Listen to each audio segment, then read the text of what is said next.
कर मौला पढ़िए एक ते लख बना मौला। कहो आमीन। कोई ऐसा करम कर मौला पढ़िए एक ते लख बना मौला। ओए वीजे ला के खलील दे डेरे दे लोकी जाम दे ने चार चफेरे दे ते रब्बा साडे ते भी फजल ऐसा कर मौला साडी फेर फ्लैट उड़ा मौला।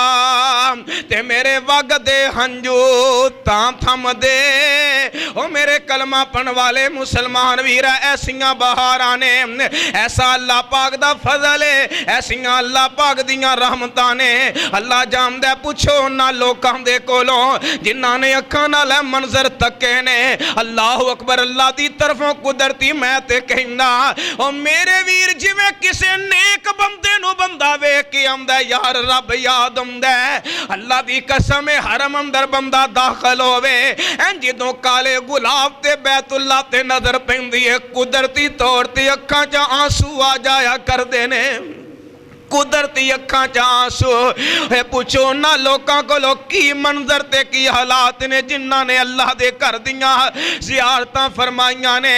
आइए गौर कीजिए जेड़ी बात अर्ज करना चाहना वा अल्लाह दी रहमत वेखनी होवे ते बैतुल्ला नूं वेखो ते रहमतां अल्लाह दियां नजर आ जांदियां ने।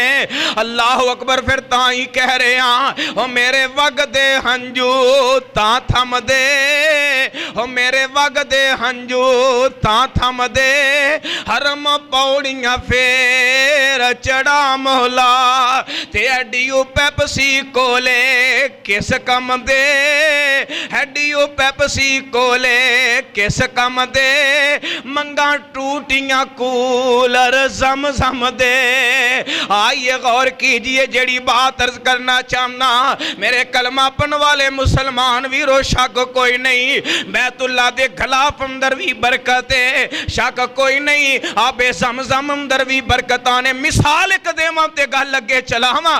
अल्लाह अकबर। मौलाना अब्दुल मालिक मुजाहिद साहब ने अपनी किताब दी अंदर सुनहरी वाकयात अंदर एक वाकया नकल कीता है।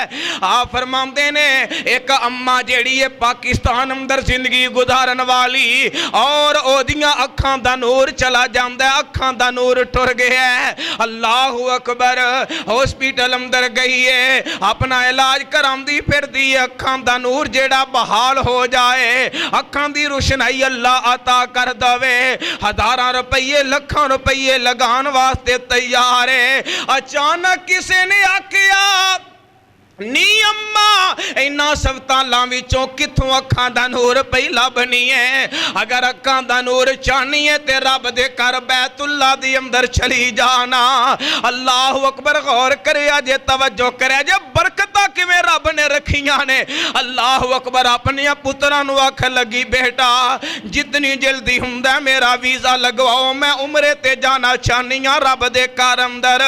अल्लाह दे घर अंदर जांदी है उमरे दे वीज़े लग गए नाल बेटे चले जाते ने।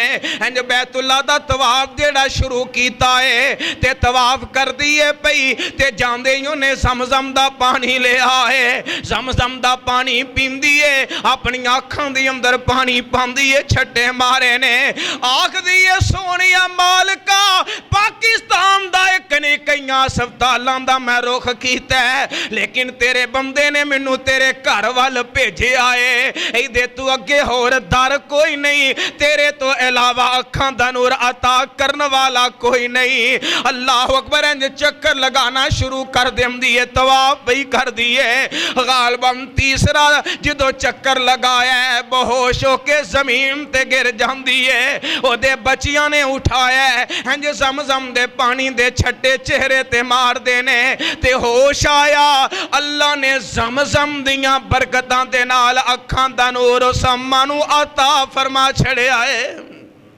अल्लाह ने फिर कुरान अंदर सच आखे है, इन्ना अव्वला बैतिन वुदिया लिन्नास लल्लज़ी बिबक्कता मुबारकन व हुदल लिल आलमीन। अल्लाह फरमांदे ने कि असां इहदे अंदर बरकतां भी रखियां ने, असां इहदे अंदर हदायत भी रखी है। इस वास्ते मेरे कलमा पढ़न वाले मुसलमान वीरो, आओ मक्के दी अहमियत नूं समझिए, मक्के दीयां शानां नूं समझिए, मक्के दीयां आज़मतां नूं